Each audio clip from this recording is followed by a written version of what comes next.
إن الحمد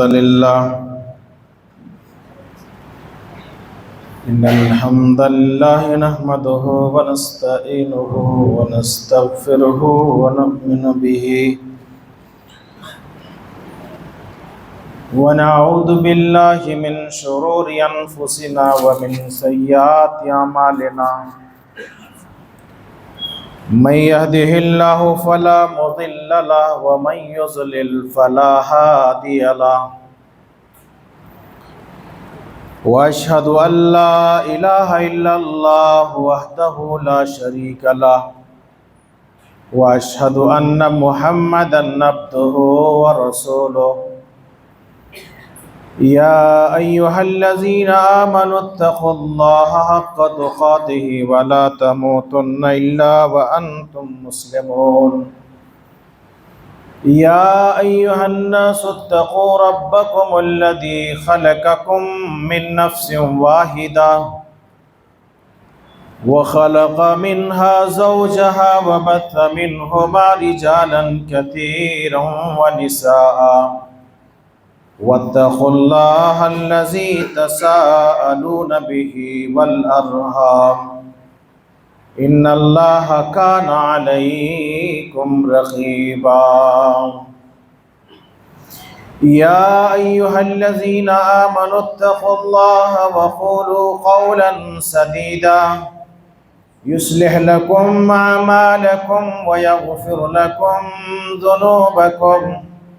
ومن يطع الله ورسوله فقد فاز فوزا عظيما أما بعد فإن خير الحديث كتاب الله وخير الهدي هدي محمد صلى الله عليه وسلم وشر الأمور محدثاتها وكل محدثة بدعة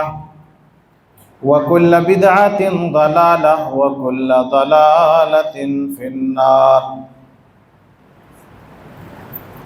فقد قال الله تبارك وتعالى في القرآن المجيد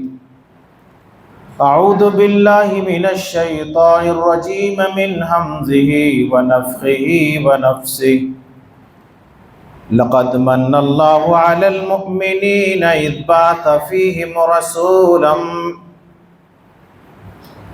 رسولا من أنفسهم يتلو عليهم آياته ويزكيهم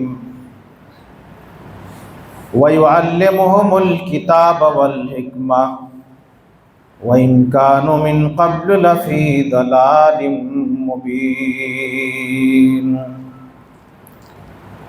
وقال تعالى في مقام آخر أعوذ بالله من الشيطان الرجيم اليوم أكملت لكم دينكم وأتممت عليكم نعمتي ورضيت لكم الإسلام دينا۔ ہر طرح کی تعریف، بڑائی اور بزرگی اللہ رب العالمین کے لیے، خالق کائنات، مالک ارض و سما کے لیے، جنہوں نے ہمیں اور آپ کو پیدا فرمایا، دنیا کے اندر بے شمار انعامات سے ہمیں اور آپ کو نوازا، مذہب اسلام جیسی عظیم ترین نعمت سے مالا مال کیا، بے شمار درود و سلام نازل ہوں جملہ تمام انبیاء علیہم السلام پر، اور خصوصاً ہمارے آخری پیغمبر رحمت للعالمین، خاتم النبیین، امام الانبیاء، امام اعظم، سرور گرامی جناب محمد الرسول اللہ صلی اللہ علیہ وسلم پر۔ برادران اسلام، معزز حاضرین جمعہ،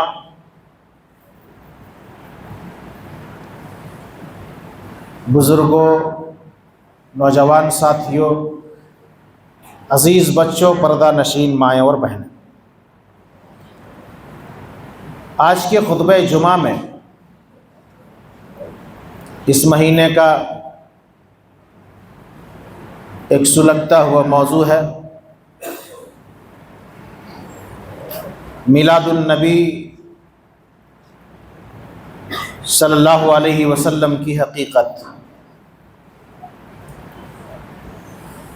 ابھی جس مہینے سے ہم اور آپ گزر رہے ہیں، قمری اعتبار سے، چاند کے اعتبار سے یہ تیسرا مہینہ ہے۔ محرم الحرام کا مہینہ پہلا مہینہ ہوتا ہے، سفر کا مہینہ دوسرا مہینہ ہوتا ہے، اور ربیع الاول کا مہینہ چاند کے اعتبار سے تیسرا مہینہ ہوتا ہے۔ اس وقت ہم اور آپ ربیع الاول کے مہینے سے گزر رہے ہیں۔ ربیع الاول کی آج دوسری تاریخ ہے۔ یہ مہینہ جیسے ہی آتا ہے آپ دیکھیں گے کہ سماج کے اندر، معاشرے کے اندر ایک بڑا ہلچل نظر آتا ہے، اور اس مہینے کے تعلق سے بہت سارے بدعات اور خرافات کو انجام دیے جاتے ہیں۔ مناسب سمجھا کہ وقت اور حالات کے اعتبار سے اس موضوع کے مناسبت سے کچھ باتیں گوش گزار کر دوں، تاکہ آپ کے علم میں بات آ جائے اور پھر یہ پیغام دوسروں تک پہنچانے میں ہمیں اور آپ کو مدد مل سکے۔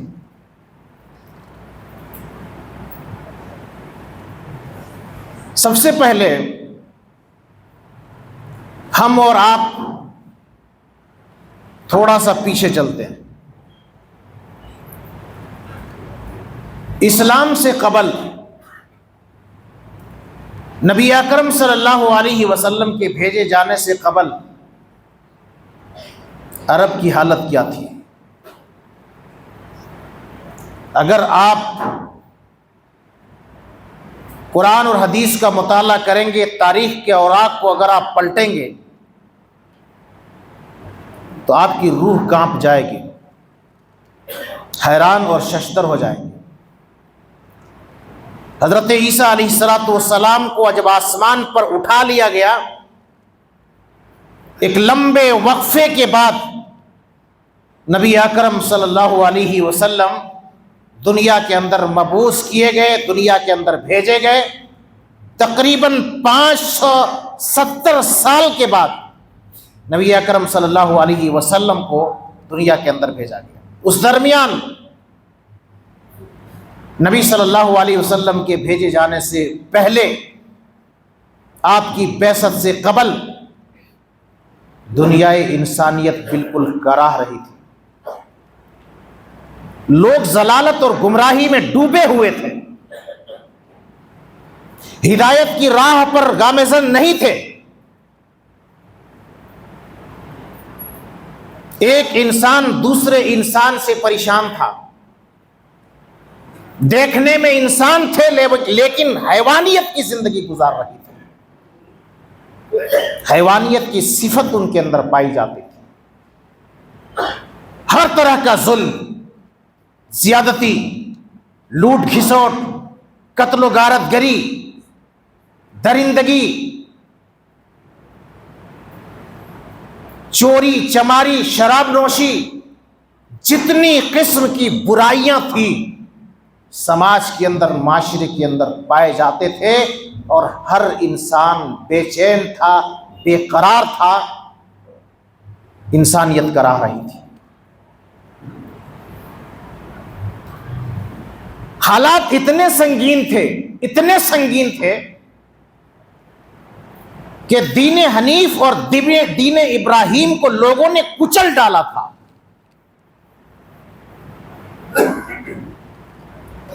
خانہ کعبہ جیسے مقدس مقام پر، خانہ کعبہ جیسے مقدس مقام پر ایک نہیں 360 مورتیاں رکھ دی تھیں، مورتیاں رکھے گئے تھے۔ خانہ کعبہ میں بغیر کپڑے کے ننگا طواف کیا جاتا تھا، اور اسی پر بس نہیں، عورتوں پر اس قدر ظلم ہوتا تھا کہ آج بھی تاریخ کے اوراق پلٹے جاتے ہیں تو روح کانپ جاتی ہے۔ عورتوں کی عزت لوٹ لی جاتی تھی، زناکاری کا معاملہ بالکل عام تھا، عورتوں کو ستایا جاتا تھا، عورتوں کی کوئی حیثیت نہیں تھی، ان کا کوئی مقام اور مرتبہ نہیں تھا۔ بیٹیاں اور لڑکیاں جب گھروں کے اندر پیدا ہوتی تھیں اور جیسے ہی خبر ملتی تھی کہ ہمارے گھر میں بیٹی پیدا ہوئی ہے، چہرہ کالا پڑ جاتا تھا، غم کی وجہ سے گھٹنے لگتا تھا، اندر سے غصہ پھوٹ آتا تھا، گھر جاتا تھا، پہنچتا تھا اور اپنی ننھی منھی بچی اور بیٹی کو قتل کر دیا جاتا تھا، زندہ درگور اور دفن کر دیا جاتا تھا۔ یہ انسانیت کی حالت تھی۔ ایسے حالات میں رب العالمین کو رحم آیا اور اللہ تبارک و تعالیٰ نے مسلمانوں کے اوپر رحم اور کرم کا معاملہ کیا۔ ان تمام چیزوں کا خاتمہ کے لیے، ان تمام کے تمام برائیوں کو مٹانے کے لیے اللہ تبارک و تعالیٰ نے سب سے آخری پیغمبر جناب محمد الرسول اللہ صلی اللہ علیہ وسلم کو مبعوث فرمایا۔ یہ پیغمبروں کی آخری کڑی، اسلام اب تک مکمل نہیں ہوا تھا، آپ صلی اللہ علیہ وسلم کو بھیجا، آپ کے اوپر اسلام کو مکمل کیا۔ اللہ تبارک و تعالیٰ نے آپ کو بھیجا، دنیا کے اندر آپ کو مبعوث فرمایا۔ اسی بات کا تذکرہ اللہ تبارک و تعالیٰ نے قرآن مجید سورہ آل عمران آیت نمبر 164 کے اندر فرمایا، لَقَدْ مَنَّ اللَّهُ عَلَى الْمُؤْمِنِينَ اِذْ بَعَثَ فِيهِمْ رَسُولًا مِّنْهُمْ يَتْلُو عَلَيْهِمْ آيَاتِهِ وَيُزَكِّيهِمْ وَيُعَلِّمُهُمُ الْكِتَابَ وَالْحِكْمَةَ وَإِنْ كَانُوا مِنْ قَبْلُ لَفِي ضَلَالٍ مُّبِينٍ۔ اللہ تبارک و تعالیٰ نے مسلمانوں کے اوپر بڑا احسان کا معاملہ کیا، بڑا رحم کیا مسلمانوں کے اوپر، بڑا کرم کیا مسلمانوں کے اوپر۔ لَقَدْ مَنَّ اللَّهُ عَلَى الْمُؤْمِنِينَ اِذْ بَعَثَ فِيهِمْ رَسُولًا مِّنْ أَنفُسِهِمْ، انہی میں سے، انسانوں میں سے، عرب کے لوگوں میں سے اللہ تبارک و تعالیٰ نے ایک پیغمبر کو چنا، اللہ تبارک و تعالیٰ نے مبعوث کیا، دنیا کے اندر بھیجا، محمد صلی اللہ علیہ وسلم کو بھیجا، ڈیوٹی دیا آپ کو، کام دیا آپ کو، قرآن کا نزول ہوا آپ کے اوپر، اللہ تبارک و تعالیٰ نے آپ کی صفات کو بیان کیا۔ نبی کا کام کیا تھا، کیا کرنے لگے؟ ان ماحول میں لوگوں کو یہ نہیں کہا کہ نماز پڑھو، لوگوں کو یہ نہیں کہا کہ زکوٰۃ دو، لوگوں کو کسی اور معاملے کی طرف ترغیب نہیں دلائی، آپ نے لوگوں کو کتاب اور حکمت کی تعلیم دی۔ کتاب قرآن مجید کو پڑھا لوگوں کے سامنے، کہا لوگوں کہاں تم در در کی ٹھوکریں کھا رہے ہو، اللہ تبارک و تعالیٰ نے تمہارے لیے نظام زندگی اور ضابطۂ حیات دے کر کے ہمیں بھیجا ہے، دنیا کے اندر مبعوث کیا ہے۔ قرآن مجید کو اللہ تبارک و تعالیٰ نے آپ صلی اللہ علیہ وسلم کے اوپر نازل فرمایا، نبی صلی اللہ علیہ وسلم نے لوگوں کے سامنے رکھا، قرآن کی تلاوت کی، فرمایا یتلو علیہم آیاتہ ویزکیہم، قرآن کی تلاوت کیا لوگوں کے سامنے، کفر سے پاک کرنے لگے، لوگ گناہوں کے دلدل سے نکلنے لگے، کفر سے نکلنے لگے، شرک سے نکلنے لگے، گناہ کی آلودگیوں سے نکلنے لگے، برائیوں سے نکل کر کے آنے لگے، ہدایت کے راستے کی طرف آنے لگے۔ نبی نے لوگوں کو پاک کیا، تزکیہ کیا لوگوں کو، کتاب کو پڑھ کر کے، قرآن کو پڑھ کر کے، بتا کر کے، سمجھا کر کے، وَيُزَكِّيهِمْ وَيُعَلِّمُهُمُ الْكِتَابَ وَالْحِكْمَةَ، اور لوگوں کو کتاب اور حکمت کی، قرآن اور حدیث کی تعلیم دیا، صحیح راستے کی طرف آپ نے رہنمائی کی، کس چیز کے ذریعہ؟ کتاب اور حکمت کے ذریعہ، قرآن اور حدیث کے ذریعہ۔ وَإِنْ كَانُوا مِنْ قَبْلُ لَفِي ضَلَالٍ مُّبِينٍ، اس سے پہلے سب کھلی ہوئی گمراہی میں تھے۔ اللہ رب العالمین نے یہ بہت بڑا احسان کیا، نبی اکرم صلی اللہ علیہ وسلم کو بھیجا دنیا کے اندر، آپ نے لوگوں کے سامنے قرآن کی تلاوت کی، قرآن کے احکامات کو لوگوں کے سامنے رکھے، لوگوں کا تزکیہ کیا، کتاب اور حکمت کی تعلیم دی، گناہوں کے دلدل سے اور گمراہیوں کے دلدل سے آپ نے لوگوں کو نکالا اور لوگوں کا تزکیہ کیا۔ نبی صلی اللہ علیہ وسلم پیدا ہوئے دنیا کے اندر، جو مبعوث کیے گئے، آپ کی پیدائش کب ہوئی؟ کب پیدا ہوئے؟ نبی صلی اللہ علیہ وسلم کی پیدائش کے تعلق سے کسی ایک تاریخ پر لوگوں کا اتفاق نہیں، کافی اختلاف ہے اس کے اندر۔ کسی نے کہا کہ 2 ربیع الاول کو پیدا ہوئے، کسی نے کہا کہ 5 ربیع الاول کو پیدا ہوئے، کسی نے کہا کہ 8 کو پیدا ہوئے، کسی نے کہا 10 کو پیدا ہوئے، کسی نے کہا 12 کو پیدا ہوئے، کسی نے کہا 17 کو، کسی نے کہا 18 کو، کسی نے کہا 12 ربیع الاول کو پیدا ہوئے۔ بے شمار اختلافات ہیں آپ کی پیدائش کے تعلق سے، کسی ایک بات پر اتفاق نہیں۔ جمہور کے نزدیک 12 ربیع الاول مشہور ہے، عام طور پر لوگ جانتے ہیں کہ 12 ربیع الاول کو پیدا ہوئے، یہی مشہور بات ہے۔ کچھ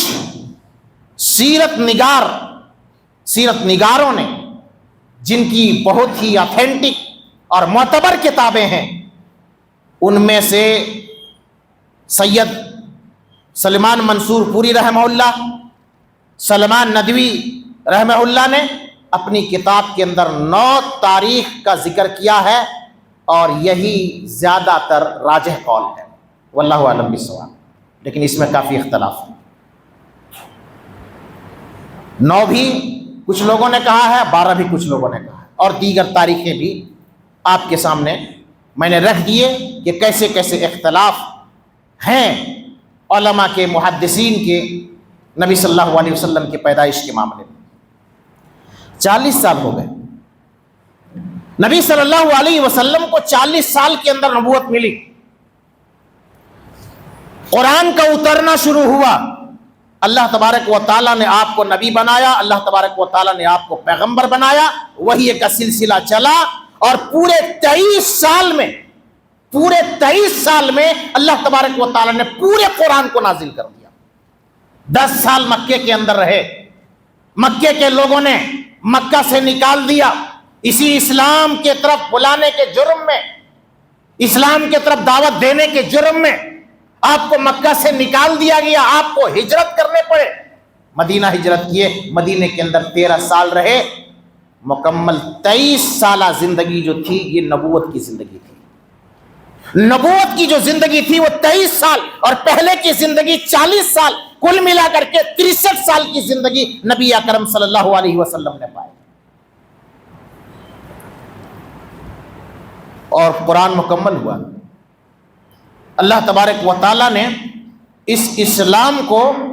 نبی صلی اللہ علیہ وسلم پر مکمل کیا۔ اسلام کا سلسلہ حضرت آدم علیہ السلام سے چلا، اسلام مکمل نہیں ہوا تھا، جتنے پیغمبر تھے سب اسلام کے ماننے والے تھے، سب کے سب پیغمبروں کی دعوت، تمام کے تمام پیغمبروں کی دعوت توحید تھی، سارے اسلام کے پیروکار تھے۔ اسلام اب تک مکمل نہیں ہوا تھا، نبی اکرم صلی اللہ علیہ وسلم کے اوپر اسلام مکمل ہوا، قرآن کی آیت نازل ہوئی، حجۃ الوداع کا موقع تھا، نبی صلی اللہ علیہ وسلم نے حج کیا، وہی حج آپ کا پہلا حج تھا، اور وہی حج آپ کا آخری حج تھا،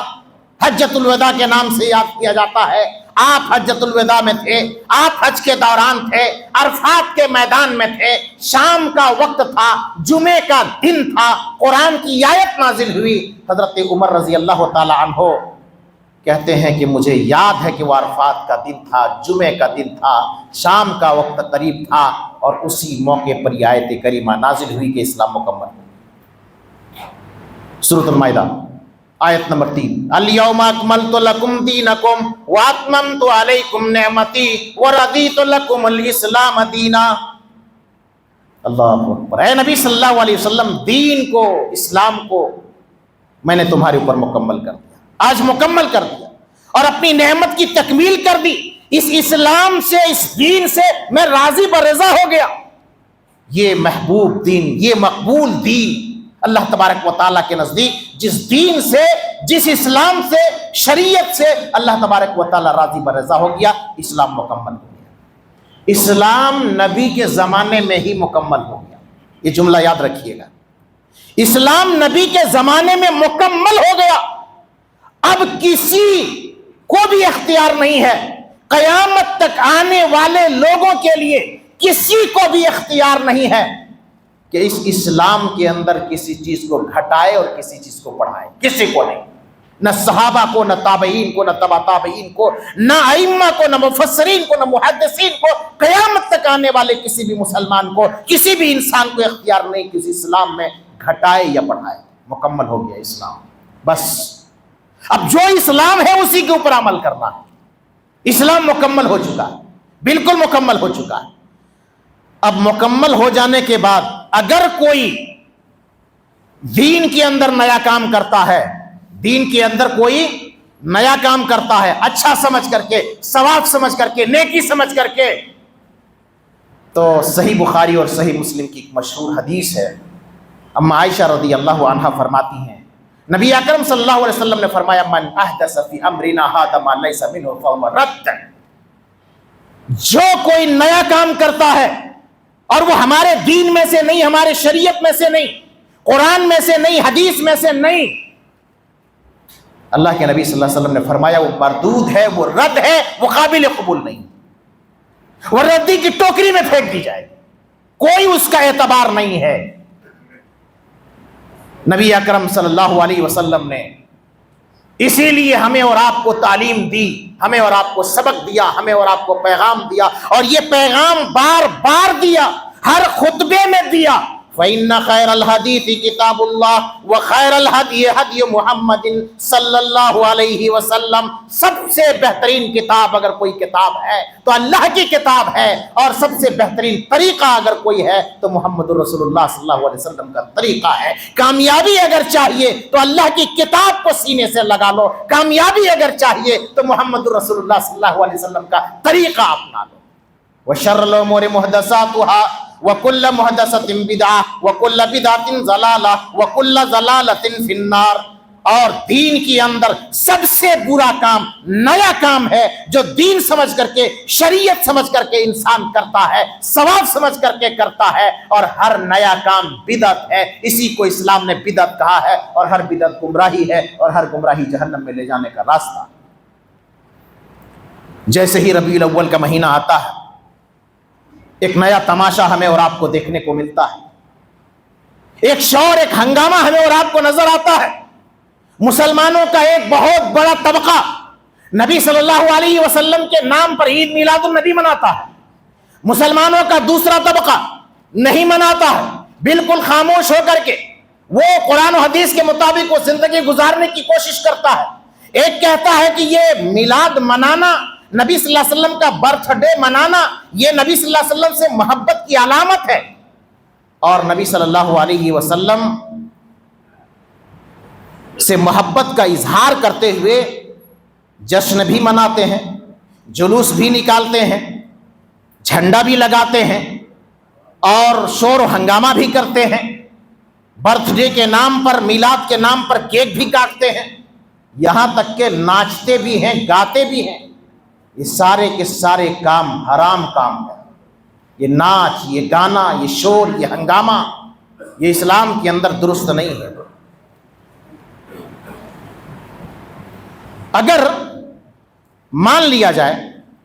کچھ لوگ کہتے ہیں کہ اگر کیا جائے تو کیا حرج ہے، نبی صلی اللہ علیہ وسلم سے تو محبت ہی کیا جاتا ہے، محبت کے نام پر کیا جاتا ہے، اسلام کے نام پر کیا جاتا ہے، اگر کیا جا رہا ہے تو غلط کیا ہے۔ دوسرا طبقہ جو نہیں کرتا ہے، عید میلاد نہیں مناتا ہے، نبی کا برتھ ڈے نہیں مناتا ہے، وہ کہتا ہے کہ نہیں منانا چاہیے، قرآن و حدیث سے ثابت نہیں ہے۔ جواب کیا ہے اس کا؟ جواب اس کا یہ ہے، اگر کوئی کہتا ہے کہ ہم منا لیں تو کیا حرج ہے، اچھا کام ہے، نبی سے محبت کا اظہار کیا جاتا ہے، عقیدت کا اظہار کیا جاتا ہے، کیا نبی سے محبت کرنا، عقیدت کرنا یہ غلط بات ہے؟ نہیں کر سکتے۔ نبی سے کس انداز میں عقیدت ہونی چاہیے، کس انداز میں محبت ہونی چاہیے، یہ ہمیں قرآن و حدیث نے رہنمائی کی ہے، نبی صلی اللہ علیہ وسلم نے بتلایا ہے۔ من احب سنتی فقد احبنی، جس نے میری سنت سے محبت کیا یہ مجھ سے محبت ہے، اس نے مجھ سے محبت کیا۔ تین لوگ ہیں، تین صحابہ کرام، صحیح بخاری کتاب النکاح کے حوالے سے حدیث ہے، امام بخاری نے نقل کیا ہے، تین صحابہ کرام نبی صلی اللہ علیہ وسلم کے پاس جاتے ہیں، حضرت علی رضی اللہ عنہ، حضرت عمرو بن عاص رضی اللہ عنہ اور حضرت عثمان بن مظعون رضی اللہ تعالیٰ عنہ۔ یہ تینوں بڑے بڑے صحابی ہیں، بڑے بڑے صحابی ہیں، نبی صلی اللہ علیہ وسلم کے گھر جاتے ہیں۔ نبی صلی اللہ علیہ وسلم گھر میں موجود نہیں ہیں، ازواج مطہرات ہیں، آپ کی بیویاں ہیں، آپ کی بیویوں سے عبادت کا حال معلوم کرتے ہیں۔ نبی صلی اللہ علیہ وسلم عبادت کیسے کرتے ہیں؟ نبی صلی اللہ علیہ وسلم کی جو ازواج تھی انہوں نے بتایا کہ اللہ کے نبی صلی اللہ علیہ وسلم کیسے عبادت کرتے ہیں، کس طرح عبادت کا شوق اور جذبہ آپ کے اندر ہے۔ نبی صلی اللہ علیہ وسلم کی عبادت کے بارے میں جان کر کے، سن کر کے انہوں نے سوچا کہ ہماری عبادت تو کچھ نہیں ہے۔ نبی صلی اللہ علیہ وسلم بخشے بخشائے ہیں، اللہ کے نزدیک سب سے محبوب، سب سے چہتے، اور عبادت کا یہ حال، اور ہم جو ہے عبادت کرتے ہیں، ہماری عبادت کی تو کوئی حیثیت نہیں ہے، کیا کرنا چاہیے؟ تینوں نے مشورہ کیا۔ ایک نے کہا آج سے میں نماز پڑھوں گا، رات بھر نماز پڑھوں گا، نہیں سوؤں گا۔ نیت دیکھیے کتنی اچھی تھی، ارادہ دیکھیے کتنا اچھا ارادہ تھا، نیک ارادہ تھا، نیت اچھی تھی۔ آج لوگ کہتے ہیں کہ ارادہ نیک ہے، نیت اچھی ہے، کام تو دیکھنے میں اچھا لگتا ہے۔ ایک صحابی نے کہا کہ میں آج سے رات بھر نماز پڑھوں گا، سوؤں گا نہیں۔ کتنی اچھی بات تھی، چلیے کوئی بات نہیں۔ دوسرے نے کہا چلو تم نے نماز کے بارے میں تو مسئلہ حل کیا، میرا ارادہ یہ ہے کہ آج سے میں روزہ رکھوں گا، افطار نہیں کروں گا، روزہ ہی رکھتا چلا جاؤں گا، مطلب کنٹینیو روزہ رکھوں گا، کبھی درمیان میں روزہ نہیں چھوڑوں گا، ہمیشہ روزہ رکھوں گا۔ تیسرے نے کہا کہ میرا معاملہ سنو، جب نبی صلی اللہ علیہ وسلم کا یہ حال ہے، میں شادی نہیں کروں گا، شادی کروں گا بیوی بچوں کے جھمیلے میں عبادت میں کمی آئے گی، میں نکاح نہیں کروں گا، میں ہمیشہ اللہ رب العالمین کی عبادت کروں گا۔ اتنے میں نبی صلی اللہ علیہ وسلم آ گئے۔ اللہ کے نبی صلی اللہ علیہ وسلم نے پوچھا ان لوگوں سے، جب پتا چلا، کہا انتم الذین قلتم کذا و کذا، کیا تم لوگ ایسا کہہ رہے تھے؟ کہا اے اللہ کے رسول صلی اللہ علیہ وسلم، ہم نے سنا کہ آپ عبادت میں اتنا شوق رکھتے ہیں، اتنا جذبہ رکھتے ہیں، آپ کا یہ حال ہے تو ہمارا حال کیا ہونا چاہیے، اس لیے ہم نے یہ ارادہ کیا۔ ایک نے کہا کہ ہم ہمیشہ نماز پڑھیں گے، کبھی سوئیں گے نہیں۔ دوسرے نے کہا میں ہمیشہ روزہ رکھوں گا، بیچ میں کبھی جو ہے گیپ نہیں کروں گا۔ تیسرے نے کہا میں نکاح نہیں کروں گا۔ تینوں نے اپنی اپنی داستان نبی صلی اللہ علیہ وسلم کو سنا دی۔ نبی صلی اللہ علیہ وسلم نے کیا کہا؟ لکھیے اس چیز کو۔ اور جو لوگ کہتے ہیں کہ اچھا ارادہ ہے، نیک نیت ہے، اچھا کام ہے، کیا غلط ہے؟ اللہ کے نبی صلی اللہ علیہ وسلم نے فرمایا اما واللہ انی لاخشاکم واتقاکم للہ واتقاکم لہ،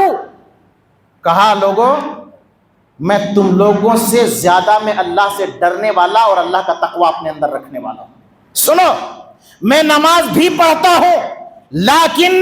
لیکن میں نماز بھی پڑھتا ہوں، اصوم و افطر، روزہ بھی رکھتا ہوں اور افطار بھی کرتا ہوں، کبھی روزہ چھوڑتا بھی ہوں، اصلی و ارقد، اور میں نماز بھی پڑھتا ہوں اور رات میں سوتا بھی ہوں، واتزوج النساء، اور میں عورتوں سے نکاح بھی کرتا ہوں، میں نے بیویاں بھی رکھی ہوئی ہیں، ان کو بھی میں نے ٹائم دیا ہے۔ سنو، جو میرے طریقے سے اعراض کیا، فمن رغب عن سنتی فلیس منی، جو میرے طریقے سے اعراض کیا وہ ہم میں سے نہیں ہے، ان کا کوئی بھی طریقہ اللہ رب العالمین کے یہاں قابل قبول نہیں۔ اللہ، صحابی کی سوچ کتنی اچھی تھی، کتنا اچھا خیال تھا۔ نماز پڑھنے سے اللہ کے نبی نے روک دیا، روزہ رکھنے سے روک دیا، شادی کرنے سے روک دیا۔ کیوں روک دیا؟ کہ یہ نبی کے طریقے کے خلاف ہے، اور اگر تم نے کیا تو یہ اللہ اور اس کے رسول سے آگے بڑھنا ہے۔ اور قرآن کیا کہتا ہے؟ یا ایھا الذین آمنوا لا تقدموا بین یدی اللہ ورسولہ، اے ایمان والو، اگر تم مسلمان اپنے آپ کو کہتے ہو، ایمان والے کہتے ہو، تو اللہ اور اس کے رسول سے آگے مت بڑھو آگے۔ اختلاف ہو گیا، ہم کہتے ہیں کہ نہیں کرنا چاہیے، آپ کہتے ہیں کرنا چاہیے، ہم کہتے ہیں میلاد نہیں منانا چاہیے، نبی کا برتھ ڈے نہیں منانا چاہیے، یہ اسلام میں نہیں ہے۔ آپ کہتے ہیں کہ منانا چاہیے، اختلاف ہو گیا، اختلاف کا حل کیا ہے؟ اختلاف کا حل کیا ہے؟ اختلاف کیسے حل ہوگا؟ جھگڑا کیسے حل ہوگا؟ اس کا بھی اللہ رب العالمین نے حل قرآن میں بتایا ہے۔ آئیے قرآن کھولتے ہیں، قرآن مجید کھولیے، سورہ نساء کو کھول لیجئے، سورہ نساء کی آیت نمبر 59 کو کھول لیجئے، 59۔ اللہ رب العالمین نے فرمایا فَإِن تَنَازَعْتُمْ فِي شَيْءٍ فَرُدُّوهُ إِلَى اللَّهِ وَالرَّسُولِ، اگر تم لوگوں میں جھگڑا ہو جائے، آپس میں اختلاف ہو جائے، اللہ اور اس کے رسول کی اطاعت میں، فرما برداری میں اگر کسی قسم کا کوئی اختلاف ہو جائے، فَرُدُّوهُ إِلَى اللَّهِ وَالرَّسُولِ، پلٹو اللہ اور اس کے رسول کی طرف۔ اللہ کے طرف پلٹنے کا مطلب کتاب اللہ کو پکڑو، اللہ کی کتاب اٹھاؤ، دیکھو اللہ رب العالمین کی کتاب میں کیا ہے، آؤ رسول اللہ صلی اللہ علیہ وسلم کی طرف پلٹو، رسول اللہ صلی اللہ علیہ وسلم کی سنت دیکھو، نبی صلی اللہ علیہ وسلم کی حدیث کو کھول کر کے دیکھو کہ اس معاملے میں نبی صلی اللہ علیہ وسلم کی حدیث کیا کہتی ہے، نبی صلی اللہ علیہ وسلم کی سنت سے ہمیں اور آپ کو رہنمائی کیا ملتی ہے۔ جب ہم قرآن کھولتے ہیں، جب ہم حدیث کھولتے ہیں، اللہ نے کہا پلٹ جاؤ، جھگڑا ہو گیا تم لوگوں میں، اختلاف ہو گیا تم لوگوں میں، قرآن سامنے رکھو، قرآن میں نہ ملتا ہو حدیث کو سامنے رکھو، سنت کو سامنے رکھو۔ اب جب ہم قرآن کو سامنے رکھتے ہیں تو پورے قرآن میں کہیں ایک بھی جگہ میلاد النبی کے تعلق سے کوئی آیت نہیں ہے۔ کچھ لوگ کہتے ہیں کہ نہیں، میرے پاس تو میلاد منانے کی پوری کتاب ہے اور مارکیٹ میں پوری کتاب بکتی ہے، وہ جتنی آیتیں اور جتنے دلائل اس کے اندر نقل کیے گئے ہیں وہ اپنے عقل کے حساب سے اس کو سیٹ کیا گیا ہے، وہ صحابہ اور سلف صالحین نے وہ نہیں سمجھا ہے، صحابہ کرام نے نبی سے اس آیت کو اس طرح نہیں سمجھا ہے اور سلف صالحین نے اس طرح نہیں سمجھا ہے جیسا ان لوگوں نے سمجھا ہے اور اس کو دلیل بنا کر کے پیش کیا ہے۔ قرآن کو ہم اپنے عقل سے نہیں تولیں گے، اپنی عقل سے نہیں سمجھیں گے۔ جس آیت کو آپ پیش کر رہے ہو، جس حدیث کو آپ پیش کر رہے ہو، کیا صحابہ کرام نے اس آیت کا مطلب وہی سمجھا جو آپ سمجھ رہے ہو؟ اس حدیث کا مطلب وہی سمجھا ہے جو آپ سمجھ رہے ہو؟ تو قرآن اور حدیث کو ہمیں سمجھنا ہے نبی صلی اللہ علیہ وسلم نے جیسے صحابہ کو سمجھایا ہے، صحابہ نے جیسے سمجھا ہے، صحابہ کے بعد تابعین نے جیسے سمجھا ہے، سلف صالحین نے جیسے سمجھا ہے، قرآن اور سنت کو ہمیں اور آپ کو ویسے ہی سمجھنا ہے۔ آئیے ابو بکر صدیق رضی اللہ تعالیٰ عنہ، نبی صلی اللہ علیہ وسلم نے اپنی زندگی کے اندر ایسا کوئی عمل نہیں کیا، پوری 63 سالہ زندگی کے اندر آپ نے اپنا برتھ ڈے نہیں منایا۔ میلاد یہ عربی لفظ ہے، میلاد کا معنی ہوتا ہے برتھ ڈے، نبی کے پیدائش کا دن، برتھ ڈے، میلاد نبی نے اپنی زندگی میں نہیں منائے۔ ابو بکر صدیق رضی اللہ تعالیٰ عنہ اللہ اکبر، نیکیوں میں سب سے زیادہ سبقت کرنے والے، سب سے زیادہ محبت کرنے والے، نبی صلی اللہ علیہ وسلم کی زندگی میں ابو بکر اپنا برتھ ڈے مناتے ہیں، نہ نبی کا برتھ ڈے مناتے ہیں۔ خلافت آپ کو 2-2.5 سال تک ملتی ہے، لیکن اپنے خلافت کے زمانے میں بھی یہ عمل آپ انجام نہیں دیتے ہیں۔ حضرت عمر رضی اللہ تعالیٰ عنہ کی زندگی کو آپ دیکھیں گے تو یہ عمل نہیں پایا جاتا ہے۔ حضرت عمر فاروق رضی اللہ تعالیٰ عنہ کے بعد آگے بڑھیے، حضرت علی کا دور آئی، حضرت عثمان غنی کا دور اٹھائیے، حضرت عثمان غنی رضی اللہ تعالیٰ عنہ سے بھی میلاد النبی کا ثبوت نہیں ہے، حضرت علی رضی اللہ تعالیٰ عنہ سے بھی میلاد النبی کا ثبوت نہیں ہے، اور اسی طریقے سے اور آگے بڑھیے، امیر معاویہ کی زندگی میں بھی نہیں پایا جاتا۔ امیر معاویہ کے سے آگے چلیے، حضرت حسن اور حسین رضی اللہ تعالیٰ عنہ کی زندگی میں بھی یہ عمل نہیں پایا گیا، نہ حضرت حسن نے منایا، نہ حضرت حسین نے منایا، نہ امام ابو حنیفہ نے، امام شافعی نے، نہ امام احمد بن حنبل نے، نہ امام مالک نے، نہ شیخ عبد القادر جیلانی نے، نہ امام بخاری نے، نہ امام مسلم نے، نہ امام ترمذی نے، نہ امام ابو داؤد نے، نہ امام ابن ماجہ نے، نہ کسی محدث نے، نہ کسی مفسر نے۔ یہ یہودیوں کا اور مجوسیوں کا عمل ہے۔ جس نے بھی یہ ایجاد کیا ہے وہ اسلام کے دشمن تھے، وہ یہودی لوگ تھے، وہ مجوسی لوگ تھے، وہ اسلام کے دشمن تھے، وہ ناچتے تھے، وہ گاتے تھے اور اسلام کو بدنام کرتے تھے۔ یہ ایسے لوگ تھے، یہود و نصارہ کا نقل ہے۔ برتھ ڈے، نبی صلی اللہ علیہ وسلم کے نام پر برتھ ڈے منانا۔ آج نبی صلی اللہ علیہ وسلم کے علاوہ لوگ کہتے ہیں کہ ہم تو نبی کا برتھ ڈے نہیں مناتے ہیں، ہم تو میلاد نہیں مناتے ہیں، لیکن اپنا میلاد مناتے ہیں، اپنا برتھ ڈے مناتے ہیں، اپنے بچوں کا برتھ ڈے مناتے ہیں۔ بہت سارے مسلمان، بہت سارے اہل حدیث چپکے وہ برتھ ڈے مناتے ہیں، اپنا برتھ ڈے مناتے ہیں، بیوی کا برتھ ڈے مناتے ہیں، بچوں کا برتھ ڈے مناتے ہیں۔ کیا لگتا ہے آپ کو کہ میرے بارے میں کوئی نہیں جانتا ہے؟ آپ سوشل میڈیا میں خود ڈالتے ہو، آپ اسٹیٹس میں خود ڈالتے ہو، دنیا والوں کو دکھاتے ہو کہ ہم برتھ ڈے منا رہے ہیں۔ یہ نبی سے محبت نہیں، یہ نبی سے بغاوت ہے، یہ نبی سے عداوت ہے، یہ اسلام کا طریقہ نہیں ہے، یہ یہود اور نصارہ کا طریقہ ہے، یہ یہود و نصارہ کا نقل ہے۔ اور نبی اکرم صلی اللہ علیہ وسلم نے فرمایا من تشبہ بقوم فہو منہم، جو کسی قوم کی مشابہت اختیار کرتا ہے وہ انہی میں سے ہے۔ اس لیے میرے بھائی، جو اس طرح کا عمل کرتے ہیں انہیں آگاہ کیجئے کہ یہ قرآن و سنت سے ثابت نہیں ہے، صحابہ کرام سے ثابت نہیں ہے، تابعین سے ثابت نہیں ہے۔ اور اس کے علاوہ آپ برتھ ڈے کا معاملہ جو آج سماج کے اندر ہے، گھر گھر یہ برائی جو ہے پھیل چکی ہے، اس برائی کے تعلق سے لوگوں کو پیغام دیجئے کہ اپنا برتھ ڈے مت مناؤ، اپنی بیوی کا برتھ ڈے مت مناؤ، بچوں کا برتھ ڈے مت مناؤ۔ اور یہ یہود اور نصارہ کا کلچر ہے، یہ غیروں کا کلچر ہے اور یہ غیروں کی مشابہت ہے۔ اس لیے ہم اور آپ اگر چاہتے ہیں کہ نبی سے محبت کریں،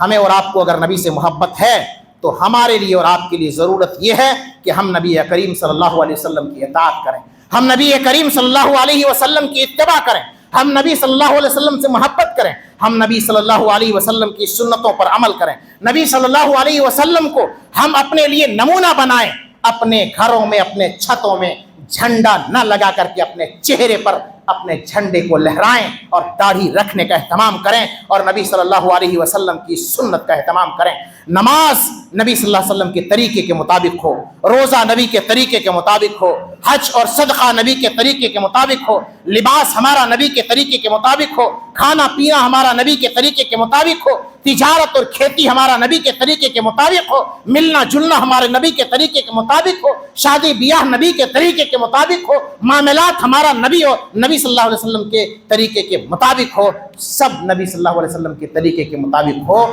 یہ اصل نبی سے محبت ہے۔